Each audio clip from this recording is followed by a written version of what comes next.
Muhammad Salih roll number 1 class. ബഹുമാനപ്പെട്ട ഉസ്താദുമാരെ, പ്രിയ കൂട്ടുകാരെ, അസ്സലാമു അലൈക്കും. അന്ത്യപ്രവാചകരായ മുഹമ്മദ് നബി മുസ്തഫ സല്ലല്ലാഹു അലൈഹി വസല്ലമയുടെ ജന്മദിനം ആഘോഷിക്കുന്ന ഈ വേളയിൽ നിങ്ങളോട് രണ്ട് വാക്ക് നബിയെ കുറിച്ച് പറയാൻ കഴിഞ്ഞതിൽ ഞാൻ അല്ലാഹുവിനെ സ്തുതിക്കുന്നു. അൽഹംദുലില്ലാഹ്.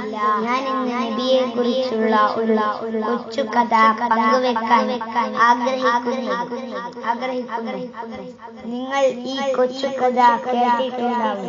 നബിയുടെ പ്രവാചകത്വത്തെ കുറിച്ചാണ് കഥ തുടരുന്നു. 40 വയസ്സ് പൂർത്തിയായപ്പോഴാണ് നബിക്ക് പ്രവാചകത്വം ലഭിച്ചത്. അല്ലാഹു അവരെ നബിയായി തിരഞ്ഞെടുത്തു. എഴുതാനും വായിക്കാനും അറിയാതെയാണ് നബി വളർന്നത്. നബിക്ക് പ്രവാചകത്വത്തിന്റെ സൂചനയായി ചില ലക്ഷണങ്ങൾ കണ്ടിരുന്നു.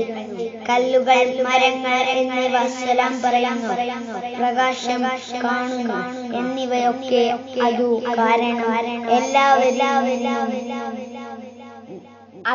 അകന്നു നിൽക്കാൻ നബി ആഗ്രഹിച്ചു.